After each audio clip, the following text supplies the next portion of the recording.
যদি আমি তোমাদের বলি সব সময় কথা বলে সারাদিন মেসেজ করে কিংবা জোর করে কারোর জীবনে ঢুকে নয়, বরং নিজের ব্যক্তিত্ব, উপস্থিতি আর সাইকোলজির শক্তি দিয়েও তুমি মানুষের মনে গভীর ছাপ ফেলতে পারো। হ্যাঁ, এমন ছাপ যা কাউকে বারবার তোমার কথা ভাবাতে পারে। কারণ মানুষ সব সময় শব্দে নয়, অনুভূতিতে বেশি যুক্ত হয়। অনেক সময় আমরা ভাবি ভালোবাসা মানেই বেশি অ্যাটেনশন, বেশি কেয়ার, বেশি প্রেজেন্স। কিন্তু সত্যিটা হলো অতিরিক্ত উপস্থিতি অনেক সময় মূল্য কমিয়ে দেয়, আর সঠিক সময়ে সঠিক প্রভাব মানুষকে গভীরভাবে নাড়া দেয়। প্রত্যেক মানুষের জীবনেই কিছু না কিছু অপূর্ণতা থাকে।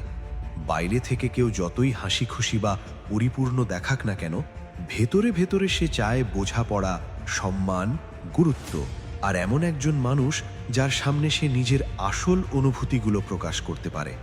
আর এখানেই শুরু হয় সত্যিকারের কানেকশনের খেলা। এটা কোনো ম্যানিপুলেশন নয়, এটা হলো মানুষের মন বোঝার শিল্প।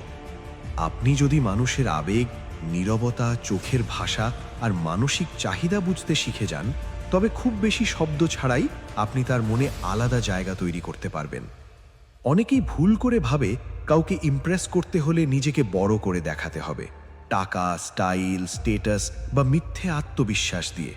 কিন্তু বাস্তবে মানুষ সবচেয়ে বেশি আকৃষ্ট হয় অথেন্টিসিটিতে। আপনি আসলে কে, আপনার উপস্থিতিতে সে কেমন অনুভব করছে, সেটাই সবচেয়ে বড় বিষয়।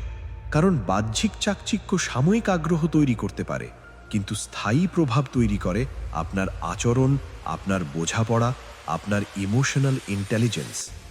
প্রথম শক্তি, শুনতে শেখো। বেশিরভাগ মানুষ শোনে উত্তর দেওয়ার জন্য, কিন্তু খুব কম মানুষ শোনে বোঝার জন্য। যখন কেউ তার জীবনের কথা, কষ্ট, স্বপ্ন বা হতাশার কথা বলে, তখন সে শুধু কথা বলে না, সে পরীক্ষা করে তুমি তাকে সত্যি বুঝছো কিনা। তুমি যদি বিচার না করে, বাধা না দিয়ে, নিজের মত চাপিয়ে না দিয়ে শুনতে পারো, তবে সেই মানুষ ধীরে ধীরে তোমার উপস্থিতিতে নিরাপত্তা খুঁজে পাবে। আর মানুষ যেখানে মানসিক শান্তি পায়, সেখানেই বারবার ফিরতে চায়। দ্বিতীয় শক্তি, নিজেকে সহজে পুরোটা প্রকাশ করো না। রহস্য মানুষের স্বাভাবিক কৌতূহল বাড়ায়।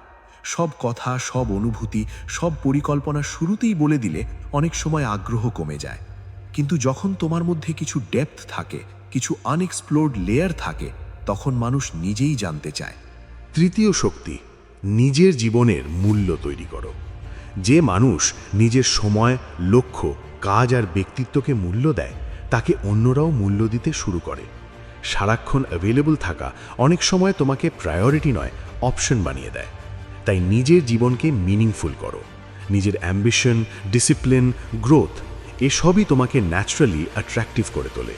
কারণ মানুষ সাধারণত তাদের দিকেই টানে যারা নিজের জীবনকে সম্মান করে। আরেকটি গুরুত্বপূর্ণ বিষয় হলো বডি ল্যাঙ্গুয়েজ। কখনো কখনো চোখের ভাষা, শান্ত হাসি, কনফিডেন্ট পশ্চার হাজার কথার চেয়েও বেশি শক্তিশালী। তুমি কিভাবে তাকাও, কিভাবে রিয়্যাক্ট করো, কিভাবে নিজেকে ক্যারি করো, এসবই মানুষের সাবকনশিয়াস মাইন্ডে প্রভাব ফেলে। যদি তোমার উপস্থিতি তাকে স্বস্তি দেয়, যদি তোমার এনার্জি তাকে জাজ না করে বরং আন্ডারস্ট্যান্ড করে, তবে সে অবচেতনভাবেই তোমাকে আলাদা করে মনে রাখবে।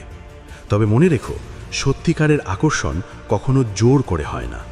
ম্যানিপুলেশন সাময়িক কিউরিওসিটি তৈরি করতে পারে, কিন্তু জেনুইন কানেকশন তৈরি করে অনেস্টি, রেসপেক্ট আর ইমোশনাল ম্যাচিউরিটি।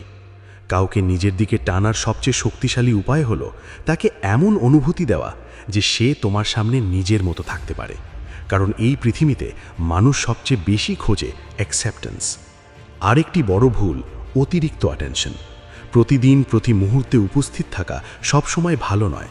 মানুষ অনেক সময় সেই জিনিসকেই বেশি মূল্য দেয় যেটা মিনিংফুল কিন্তু ওভারডান নয়। তাই নিজের প্রেজেন্সকে পারপাসফুল করো। যখন কথা বলবে এমনভাবে বলো যেন সেটা মনে থাকে। যখন পাশে থাকবে এমনভাবে থাকবে যেন সেটা শান্তি দেয়। সবচেয়ে পাওয়ারফুল সাইকোলজিক্যাল পয়েন্ট হলো মানুষ তাকে ভুলতে পারে না যে তাকে নিজের সম্পর্কে ভালো অনুভব করায়। তুমি যদি কারোর জীবনে ড্রামা নয় ক্ল্যারিটি আনতে পারো, প্রেশার নয় পিস আনতে পারো, জাজমেন্ট নয় আন্ডারস্ট্যান্ডিং আনতে পারো, তবে তোমার উপস্থিতি তার মনে দীর্ঘস্থায়ী হয়ে থাকবে।